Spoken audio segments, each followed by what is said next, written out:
e saia para fora.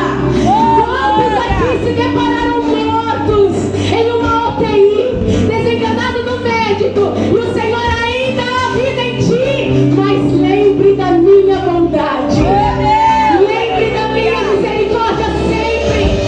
E hoje nós estamos aqui para juntos aprender que não somos gratos o suficiente com a bondade de Deus.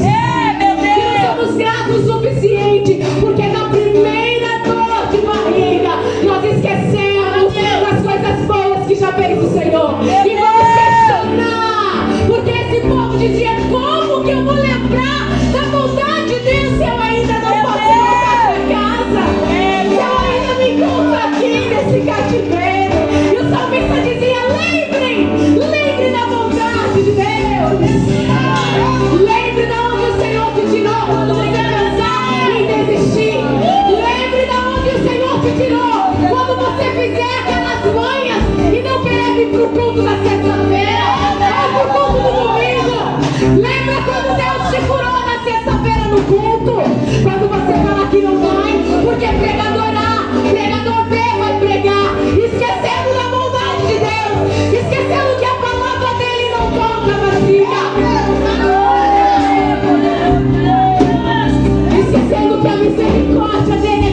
aqui que só o Senhor sabe. Porque é bom chegar aqui e pregar só o primeiro versículo. Só a bondade de Deus.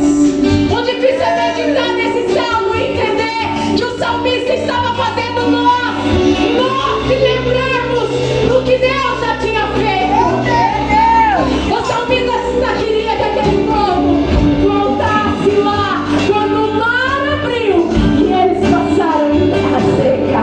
O salmista queria que eles voltassem lá atrás e vissem que quando eles pensaram que ia morrer de fome no deserto, o Senhor mandou a melhor comida para eles. Mas aqui não tem ninguém assim, só eu. A minha ingratidão foi tanta que eu disse: eu queria era mais comida, porque eu ainda estou com fome. Aleluia! Ninguém pensou assim, né? Só eu. Meu Deus! Mas o salmista queria dizer: lembra do deserto. Vocês pensaram que não ia ter o que comer, mas eu mandei. Aleluia! Porque a minha bondade é grande. O meu amor cobre o amor de todos vocês comigo. O meu amor é bem maior. Porque hoje você disse que me ama e que está lembrando das minhas promessas. Mas amanhã, na primeira dor de barriga, eu não vou mais para a igreja por causa do pastor. Eu não vou mais para a igreja por causa da pastora que é nariz empinado. Eu não vou mais para a igreja por causa disso ou por causa daquilo. Esqueceu da bondade de Deus. Ou melhor, nem aprendeu o que é bondade. Porque quem entende, e nessa noite todos que aqui estão vão sair daqui entendendo o que é bondade, nunca mais, porque eu profetizo neste lugar. Aleluia! Mas vai pensar em retroceder. Agora, se você ainda pensar, depois de sair daqui, eu te convido a continuar todos os dias, porque o Deus que eu conheço prega várias vezes a mesma palavra, para que nós possamos aprender o que não aprendimos ainda. Aprender o que não aprendimos ainda. Quem nunca participou de cultos rotineiros, que o Senhor só pregava sobre a mulher em fluxo de sangue? Houve um mês que eu falava: meu Jesus, não vai vir ninguém que pregue outra palavra. E o Senhor, na madrugada, disse: tu me questionou, né? Mas sabe por que eu estou pregando a mesma palavra? Porque tem muitos dentro da minha casa que não encontraram a minha orla ainda. E muito menos tocaram nela ainda. E aí o Senhor manda a passagem do cego. Oh, passagem linda! Sabe, aquele cego que o Senhor vai fazer aquela laminha passar no olho dele e vai dizer para ele assim: olha, agora você levanta e desce lá no rio, lava os seus olhos. Aquele cego podia fazer como eu, né? Senhor, mas eu nem vejo o caminho, como eu vou chegar lá? O cego podia dizer isso para o Senhor Jesus. Meu Deus! Mas ele na hora se levantou. E eu imagino esse cego lá apalpando, porque cego anda assim, né? Apalpando, reconhecimento pelo tato e encontrando o lugar.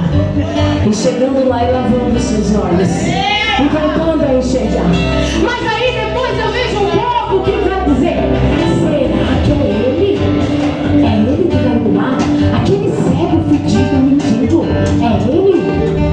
Não, não pode ser, não. Não pode ser. Há duas qualidades de pessoas aqui nessa casa. A que pergunta se é o cego, e o cego que diz: foi eu mesmo, sou eu aqui. A qualidade que pergunta se é o cego vai dizer: não, aquele deveria ter ficado cego. Não presta pra nada, não serve pra nada, não sabe nem o que é trabalho. Como vai fazer alguma coisa se a vida toda foi cego? E de repente esse cego começa a andar e as maravilhas do Senhor começam a acontecer. Aleluia! Pode ser que hoje tem bastante cego aqui, mas o Senhor Deus vem dizer assim: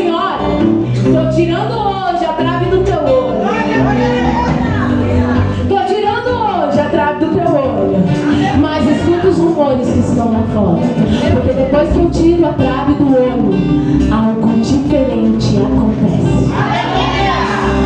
Depois que eu tiro a cegueira, muitas coisas diferentes acontecem.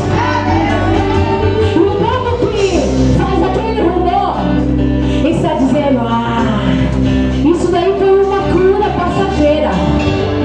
E logo ele vai esquecer do homem que o curou.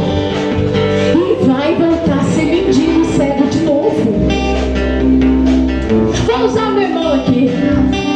Ele vai ficar bravo comigo, não me lembro. Será que tem algum rumor pela vida do Luiz, pastor, agora? Tem.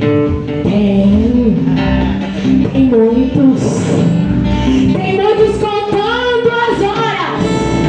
Mas o Deus que nós servimos e que se faz presente aqui e que me trouxe aqui para nos ensinar a bondade dele, diz que a misericórdia dele dura para sempre. E diz que a bondade dele alcança os necessitados. E diz que quando ele tira a trave do olho, ele muda por completo.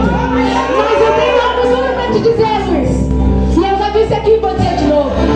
Não volte a praticar rotineiramente a mesma queda. Porque o Deus que eu sirvo me dá autoridade para dizer que ele está cansado dessas quedas repetidas as mesmas. E não é porque é pelo Luiz, porque eu sei que ele me entende. É por nós que aqui estamos, que caímos várias vezes nas mesmas quedas, nos mesmos erros. Vou citar um bem básico.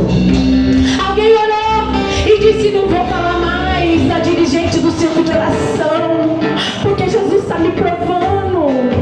Mas de repente, até que vai na casa da irmã tomar um café. E a irmã esqueceu que prometeu ao Deus de Israel que não ia mais falar da irmã do círculo de oração. E ali começou novamente, na mesma prática, no mesmo vício, com a mesma queda. E o nosso Deus, que é amor, mas é justiça, se levanta irado no seu trono e olha e diz: filho, já disse pra ti que não adianta, que tá na hora de exterminar essa terra, tá na hora de eu voltar pros que ainda restam, porque para aqueles que já aprenderam da minha palavra. E o filho, que a bondade dele e a misericórdia é muito grande, diz: pai, lembra do meu sangue que se verteu naquele madeiro? Lembra quando o Senhor me mandou lá para baixo morrer por essa aí? Mas pai, eu vou usar servos meus para dizer que parem de praticar os mesmos erros, que parem de cometer os mesmos erros. E eu prego é daqui para lá, eu não prego lá para cá. Não tem como, né, pastor? Não tem como não. Acho que é por isso que eu fiquei até 2 horas da manhã no hospital, porque